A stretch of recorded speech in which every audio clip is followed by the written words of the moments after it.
خدمت خلق کے شعبے میں پاکستان اور دنیا کی جانی مانی شخصیت اور پاکستان میں ایدی فاؤنڈیشن کی تاحیات صدر عبدالستار ایدی کو ہم سے بچھڑے 4 سال ہو گئے۔ آئیے ان کی تاریخی وفات پر ہوائی نیوز سے ان کی زندگی کے بارے میں جانتے ہیں۔ عبدالستار ایدی 1 جنوری 1928 میں بھارت کی ریاست گجرات کے ایک شہر میں پیدا ہوئے۔ آپ کے والد کپڑے کے تاجر تھے جو متوسط طبقے سے تعلق رکھتے تھے۔ 1947 میں تقسیم ہند کے بعد ان کا خاندان بھارت سے ہجرت کر کے پاکستان آیا اور کراچی میں آباد ہوئے۔ 1951 میں آپ نے اپنی جمع پونجی سے ایک چھوٹی سی دکان خریدی اور اسی دکان میں آپ نے ایک ڈاکٹر کی مدد سے چھوٹی سی ڈسپنسری کھولی جنہوں نے ان کو طبی امداد کی بنیادی باتیں سکھائی۔ 1957 میں کراچی میں بہت بڑے پیمانے پر فلو کی وبا پھیلی جس پر ایدی نے پوری طور پر رد عمل کیا۔ انہوں نے شہر کی نواح میں خیمے لگوائے اور مفت مدافعتی ادویات فراہم کیے۔ مخیر حضرات نے ان کی دل کھول کر مدد کی اور ان کے کاموں کو دیکھتے ہوئے باقی پاکستان نے بھی۔ امدادی رقم سے انہوں نے وہ پوری عمارت خرید لی جہاں ڈسپنسری تھی اور وہاں ایک زچگی کے لیے سینٹر اور نرسوں کی تربیت کے لیے اسکول کھول لیا گیا اور یہی ایدی فاؤنڈیشن کا آغاز تھا۔ آنے والے سالوں میں ایدی فاؤنڈیشن پاکستان کی باقی علاقوں تک بھی پھیلتی گئی۔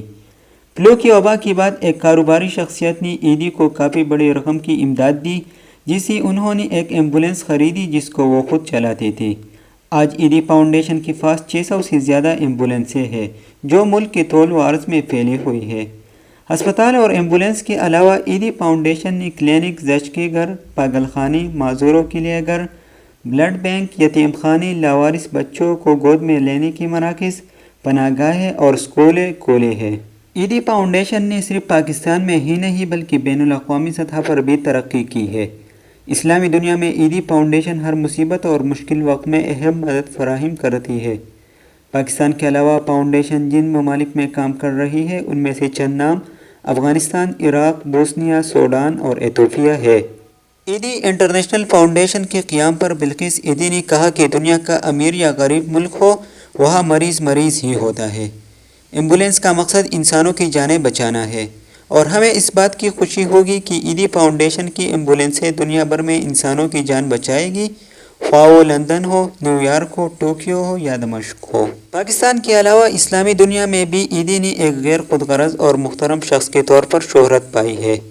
اس شہرت اور عزت کے باوجود انہوں نے سارا زندگی کو ترک نہیں کیا تھا اور سادہ روایتی پاکستانی لباس پہنتے تھے جو کہ صرف ایک یا دو ان کی ملکیت ہوتی۔ اس کے علاوہ ایک کھلے جوتوں کا جوڑا تھا جو وہ سابقہ 20 سال سے استعمال کر رہے تھے۔ 1996 میں ان کی خود نوش سوانح حیات شائع ہوئی۔ ان خدمات کی بدولت ان کو بہت ساری بین الاقوامی اور قومی اعزازات سے نوازا گیا ہے۔ اس کے علاوہ لوگ مختلف طریقوں سے انہیں خراج عقیدت پیش کرتے ہیں۔